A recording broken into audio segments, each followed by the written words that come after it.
m'anime dans un sujet de vision, c'est que je me suis rendu compte assez simplement que les entreprises qui avaient une vision, c'est les entreprises qui jouaient leur rôle socialement.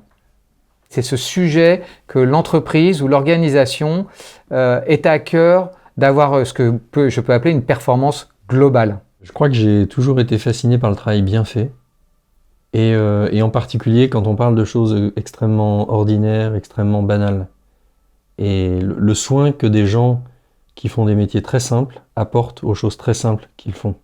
Et je pense que dans le travail bien fait, il y a un mélange d'expertise, de soucis de rigueur, et puis aussi un supplément d'âme qui vient de l'idée qu'on a une mission à accomplir. Et ça, moi, ça me fascine. Voilà. Le truc qui m'anime globalement dans mon travail, c'est d'essayer de relier les gens entre eux. Et la vision, c'est un peu le sujet par excellence pour relier les gens entre eux et les relier autour d'un objet, de ce qu'ils ont en commun. Les forces du quotidien sont des forces qui sont centrifuges, qui éloignent les gens les uns des autres et qui les éloignent de ce qu'ils ont à faire ensemble. Et la vision, c'est un objet qui exerce la force contraire, qui est un objet rassembleur. Moi, j'ai toujours aimé rassembler les gens. Depuis tout petit, c'est mon truc de faire des choses qui rassemblent les gens.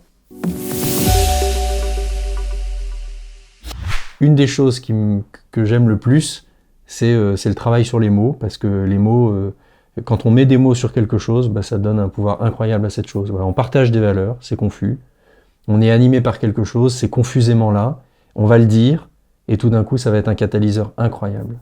Je pense qu'on est obligé, enfin, on a besoin de développer de la performance. Et j'ai vraiment le sentiment que la performance, elle vient par le sens. Quand tu permets à des individus, en collectif, de donner du sens ensemble à leur vie de tous les jours, tu provoques deux choses qui sont fondamentales pour moi. La première, c'est que tu provoques cette capacité à construire cette performance globale que j'ai pu évoquer.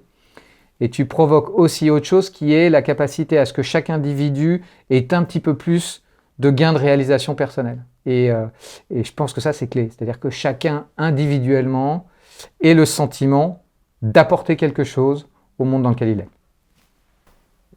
Il y a vraiment des moments très forts dans ces projets-là où on sent qu'il y a des connexions qui se font et il y a des visions qui se réconcilient. Ça fait vraiment comme ça, quoi. On sent le mouvement où les choses se superposent et se mettent ensemble. Enfin, chez moi, ça provoque une espèce d'émotion forte, quoi, de voir la pièce qui s'assemble et puis les gens qui sont les gens qui sont là, qui sont réunis, ils font ça, quoi. Il se passe quelque chose dans l'équipe, il se passe quelque chose pour le dirigeant. Il y a des enjeux, en fait, qui sont comme parallèles. Et donc, on va avancer dans le travail, et puis quelque chose va se construire, ou se simplifier, ou se dénouer au sein de l'équipe. Ou alors, le dirigeant va comprendre qu'en fait, ce qui est en jeu, c'est pour lui un changement de rôle, un changement de positionnement. Et cette partie-là du boulot, elle est fantastique. On voit le groupe animé par cette envie d'avancer. Et en particulier dans ces moments-là, ce sentiment d'avoir été au service de quelque chose qui se passe dans un groupe et qui fait que les gens sont plus ensemble qu'avant, moi ça me stimule et puis ça me remplit, quoi.